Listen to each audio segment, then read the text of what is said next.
Hai, Amandi. Halo guys, balik lagi bersama aku Dr. Andi Setiawan di channel Andi Setiawan pada segmen edisi Ramadan. Yap, karena kita ini masih dalam nuansa Ramadan yang pastinya segmen untuk edisi Ramadan itu akan selalu hadir guys. Kalau bisa setiap harinya nanti aku akan upload untuk beberapa hari ke depan lagi, tapi tergantung dari kesibukan aku juga karena aku tetap mengutamakan pekerjaanku sebagai dokter gitu guys. Ya semoga aja kalian ngerti gitu guys. Maka dari itu nih aku tidak bosan-bosan untuk himbau kalian untuk subscribe channel ini dan tekan tombol lonceng notifikasinya agar kalian tahu terus kapan video terbaru diupload di channel ini gitu. Jadi kalian nggak ketinggalan nih pada saat video baru terupload gitu guys. Jadi kalian nggak ketinggalan informasi gitu guys.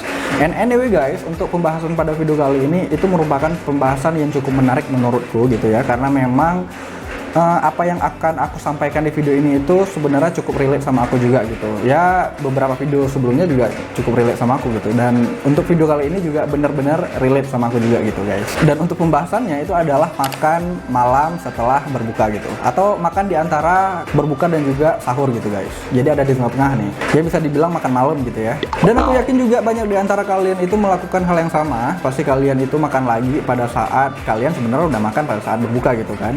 Karena banyak anggota keluargaku juga yang masih makan atau makan lagi pada saat mereka itu pulang taraweh gitu. Yang nggak tahu juga ya, entah kenapa pada saat pulang taraweh itu perut kita itu kayak merasa lapar lagi gitu. Jadi kita secara tidak langsung ya makan lagi gitu guys. Secara tidak sadar ya makan lagi gitu guys. Dan aku yakin juga kalian pernah melakukan hal yang sama lah.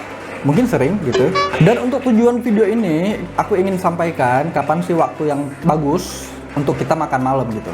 Dan sebenarnya juga video kali ini itu agak berhubungan juga sama video yang sebelumnya yang udah aku upload. Kalian bisa langsung cek aja nanti video yang sebelumnya diupload sebelum video ini gitu guys. Dan ini sebenarnya lanjutan dari video itu gitu ya, atau ya mungkin berhubungan lah sama video itu gitu. Dan kapan sih waktu yang tepat untuk kita itu makan malam lagi setelah kita sebelumnya itu berbuka gitu. Dan untuk waktu yang tepatnya itu tergantung dari jam waktu tidur kalian guys, waktu tidur malam kalian sebelum kalian sahur gitu. Karena sebenarnya harus kita kasih jeda nih antara berbuka, makan malam, sama sahur gitu. Lebih rincinya antara berbuka, makan malam, tidur, dan juga sahur gitu. Dan keempat poin ini itu harus kita beri jeda di setiap poinnya gitu. Karena kita harus mengistirahatkan perut kita harus kasih waktu pencernaan kita itu untuk memproses semua makanan yang masuk di dalam perut kita gitu guys. Dan jedanya itu sekitar 2 hingga 3 jam. Jadi memang seperti yang udah aku bilang sebelumnya, tergantung dari jadwal tidur kalian. Apabila kalian tidur sekitar jam 11 gitu,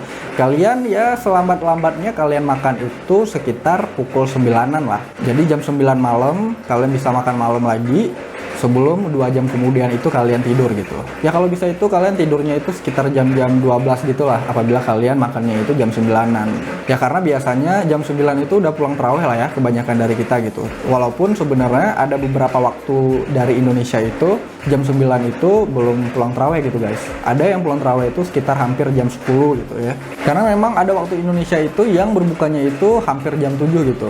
Ya mungkin seputaran Jabodetabek jam 6 itu udah berbuka gitu ya. Tapi waktu Indonesia yang agak di ujung-ujung itu biasanya waktu berbukanya itu agak hampir ke arah pukul 7 gitu. Jadi mereka itu agak lebih lambat tarawehnya gitu guys. Tapi itu nggak masalah, kalian harus sesuaikan aja nanti kapan kalian tidur.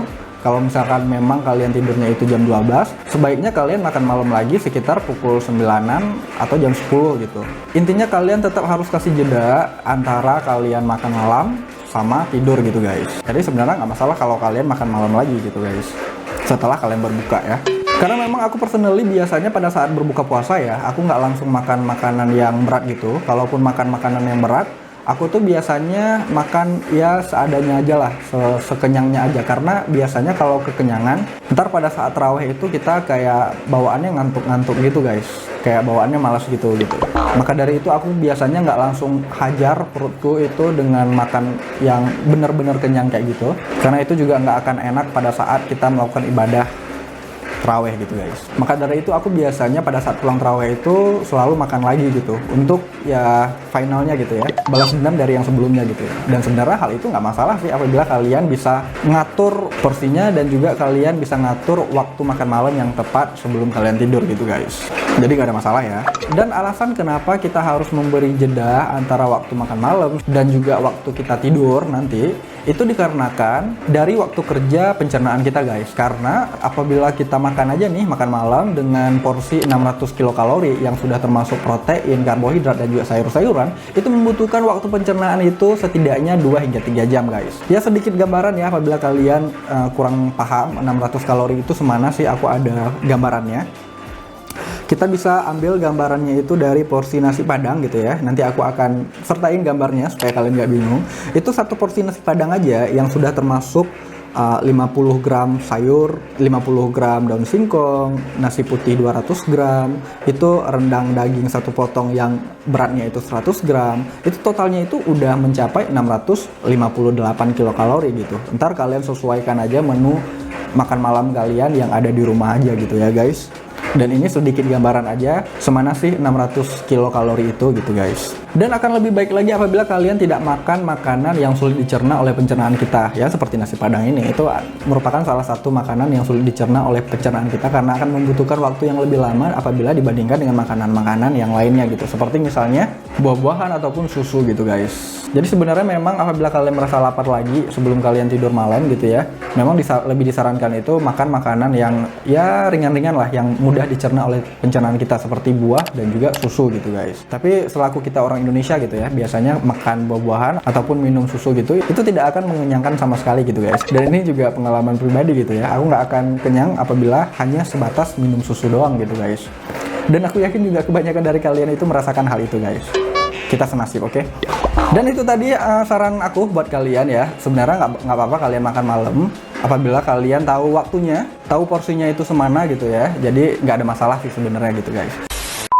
Dan anyway guys, itu aja video kali ini. Harap video kali ini bermanfaat buat kalian, bisa menambah wawasan kalian guys. Dan sebenarnya juga kalian bisa komen di bawah seputar video ini apabila kalian punya komentar seputar video ini. Dan kalian bisa juga komen di bawah apabila kalian punya ide-ide untuk video ke depan. Kalian bisa langsung komen aja di bawah guys. Dan jangan lupa juga like video ini jika kalian suka, share aja jika kalian nggak suka, share ke teman-teman kalian yang menurut kalian butuh informasi yang ada di video kali ini. Subscribe ya channel ini dan tekan tombol lonceng notifikasinya agar kalian tahu terus kapan video terbaru diupload ya videonya. Full aku juga di Instagram @andisetiawan karena aku juga cukup sering share beberapa informasi di sana juga. Oke, sekian dan terima kasih sudah video. Bye bye.